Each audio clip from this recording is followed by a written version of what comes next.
Bonjour, aujourd'hui je vais vous apprendre à dessiner avec le style Doodle Art. Alors avant de commencer, nouveau setup quand même, donc j'ai cassé la tirelire on va dire, car vous pouvez constater que la qualité audio et vidéo a nettement augmenté. Au niveau du micro, on part sur le Blue Yeti X qui a 4 modes de diffusion avec le gain directement réglable et juste une bien meilleure qualité pour à peu près 200 balles. Et une webcam assez simple, c'est la Logitech C920 que tout le monde a. C'est le modèle de base. Et il y a un autre objet dont vous entendrez parler un tout petit peu plus tard sur la chaîne et dont je suis très content. Mais on va pas s'éterniser là-dessus et on va passer directement au tutoriel. Je vais pas en faire beaucoup sur ma chaîne, mais celui-ci je tenais à le faire parce qu'il s'adresse vraiment à tout le monde. Vu que le doodle art c'est vraiment super simple, vous pouvez le faire même en ne sachant pas dessiner ou très peu dessiner. Mais pour que ce soit super simple, laissez-moi vous guider et vous donner quelques conseils pour vous améliorer. Donc ceux qui savent pas du tout ce que c'est le doodle art, en anglais ça veut littéralement dire gribouillage et ça va consister en gros à coller plein de petits personnages et objets les uns aux autres. Donc forcément ça offre une possibilité infinie de styles et de techniques différentes.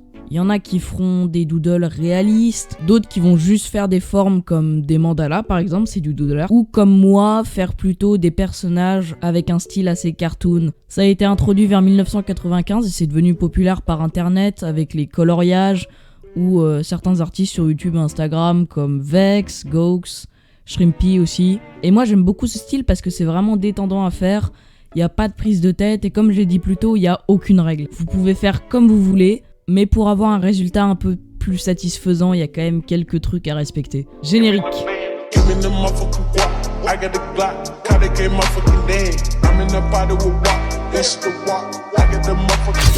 Pour commencer, contrairement à certains, j'ai pas fait énormément de doodle. J'ai dû en faire 4 ou 5, mais ça m'a suffi pour arriver à des conclusions assez satisfaisantes. Donc vous voyez, au début, il y a vraiment toutes les erreurs qu'il ne faut pas faire. Les personnages sont écartés et surtout pas adaptés du tout. J'ai mis un appareil photo colorié complètement en noir, c'est le genre d'objet qu'il faut pas mettre juste. Donc la première priorité c'est vraiment de remplir toute la feuille.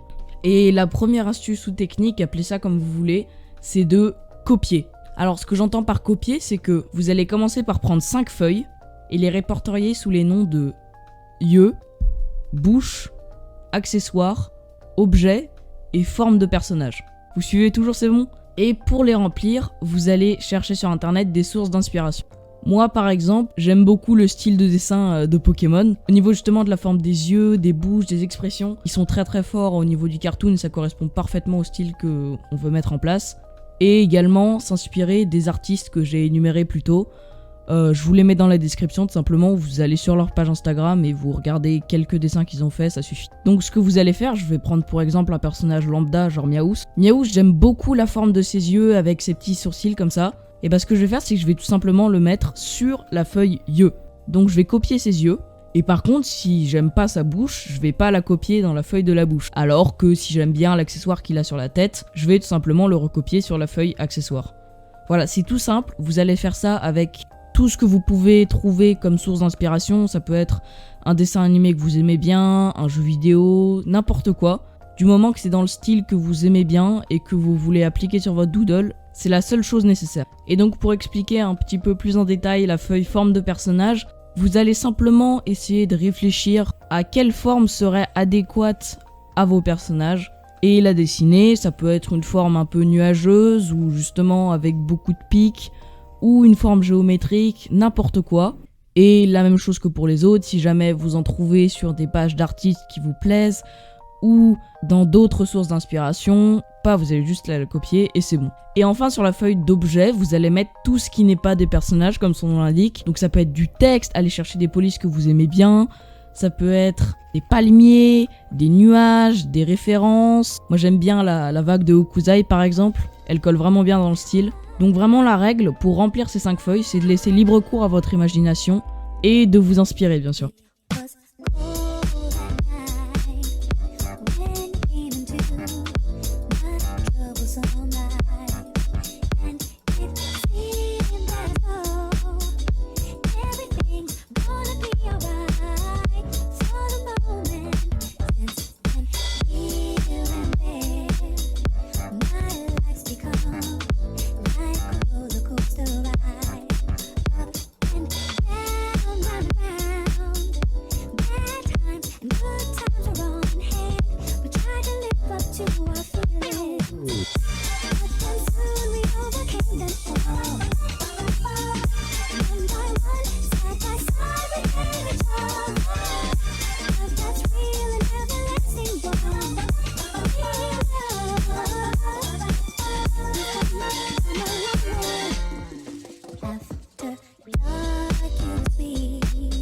Et une fois que vous avez rempli toutes ces feuilles, on va pouvoir passer au croquis et c'est là que vous allez vraiment créer tous vos personnages et c'est également la partie la plus importante. Mais si vous êtes à court de personnages sur votre feuille, si jamais vous n'avez pas envie de mettre 2 fois la même forme, etc., et bah sachez que c'est pas grave du tout et au contraire mettez 2 fois la même forme, faites juste attention à l'espacer et ça se verra pas du tout, on fera pas attention. L'importance dans un doodle art c'est d'avoir un espèce d'effet de masse et personne ne va regarder en détail chaque doodle et dire ah là il y a la même forme, pas du tout. Vous pouvez mettre 2 fois les mêmes yeux, etc. C'est d'ailleurs le but de la feuille, c'est que à chaque personnage vous pouvez créer un autre personnage juste en changeant la forme ou la bouche et peut-être en gardant les mêmes yeux. Vous avez compris ?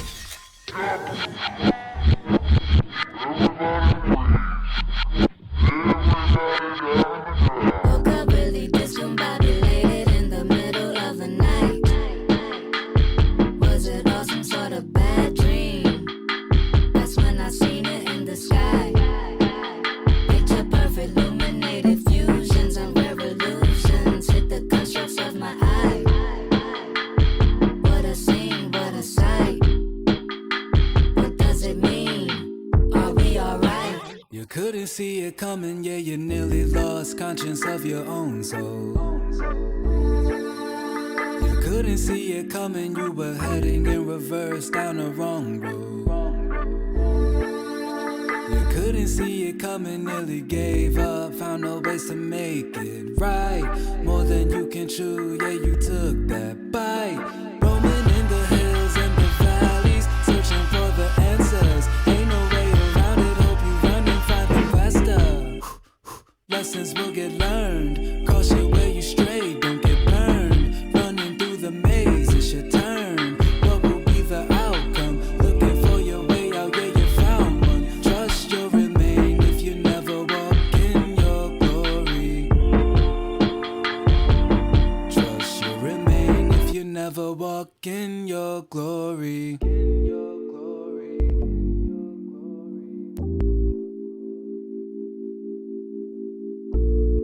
Et voilà, on se retrouve avec un joli croquis, on peut maintenant passer à une étape facile et relaxante, mais importante à ne pas rater, c'est tout simplement l'ancrage. Alors, c'est difficile à expliquer, mais pour parfaitement ancrer un doodle art, il va pas falloir juste repasser avec un stylo noir sur les personnages, mais accentuer les lignes à certains endroits. Alors, pour que vous compreniez bien, je vais ancrer la première partie du dessin avec la bonne technique et la deuxième partie avec la mauvaise technique, pour que vous voyez bien la différence.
Donc tout simplement d'un côté vous voyez bien que c'est plat, alors que de l'autre, il y a de la profondeur et du contraste, et c'est ça qu'on veut.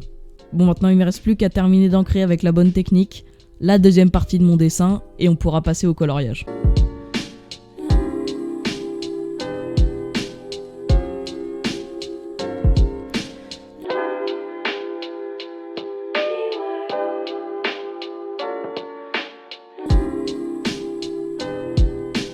Et voilà, il ne nous reste plus que la dernière étape qui va s'avérer longue et fastidieuse, le coloriage. Alors là, pour le coup, je suis pas un expert du tout. J'ai l'habitude de juste bidouiller les couleurs à ma façon, donc j'ai pas vraiment de technique. Mais ce que je peux vous conseiller, c'est de jouer à un jeu où il ne faut pas faire toucher 2 fois la même couleur. C'est-à-dire que si jamais vous avez un personnage rouge, n'allez pas colorier le personnage d'à côté en rouge parce que on pourra pas les différencier tout simplement. Voilà, faites ça et achetez-vous une boîte de feutre un peu décente. Vous n'avez pas besoin d'acheter des copies qui a environ 200 balles la boîte de 80 feutres. Vous avez des feutres sur Amazon qui sont aussi des feutres à alcool. Voilà, ça ressemble à ça. Donc moi c'est la marque Tongfu Shop. Enfin bon, la marque n'a vraiment pas beaucoup d'importance, c'est pour ça que je les appelle les feutres Amazon. C'est parce qu'ils sont probablement tous fabriqués dans la même usine. Et donc à l'inverse, si vous avez beaucoup d'expérience en dessin, un matériel assez cher que je peux vous conseiller, c'est les feutres Caméléon. Ça ressemble à ça, je vais pas vous montrer comment ça fonctionne parce que c'est pas le but de la vidéo, mais ils sont vraiment géniaux. Encore une fois, je suis désolé, mais le coloriage, si vous débutez, ça va vraiment s'apprendre avec l'expérience. Et je suis sûr qu'il y a des très bons tutos pour maîtriser les feutres à alcool sur YouTube. Ah oui, et j'ai failli oublier une étape très importante, il faut gommer le dessin, enfin le croquis, parce que sinon c'est moche quoi. Donc je vais juste vous montrer vite fait comment est-ce que je dessine, parce que j'ai vraiment pas beaucoup détaillé avant. Je vais commencer par faire les couleurs de base. Voilà, appliquer la couleur comme ça partout sur le dessin. Et voilà. Et donc je fais ça avec une autre couleur sur un autre dessin. Hop, voilà. On colorie les accessoires avec une autre couleur. Et éventuellement d'autres éléments. Et on peut commencer à faire les ombres. Voilà, moi j'utilise des Posca parce que ça passe bien par-dessus. Donc vous allez juste faire des ombres simples sur vos personnages. Ou alors, si jamais vous avez des Posca, vous pouvez faire au contraire de la lumière un peu. C'est-à-dire que vous allez mettre une couleur plus claire un peu pour donner un effet. Et voilà, c'est comme ça que je dessine, et vous allez appliquer ça pour à peu près tout le dessin, et en principe ça rendra quelque chose de pas mal.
Voilà, on a enfin terminé.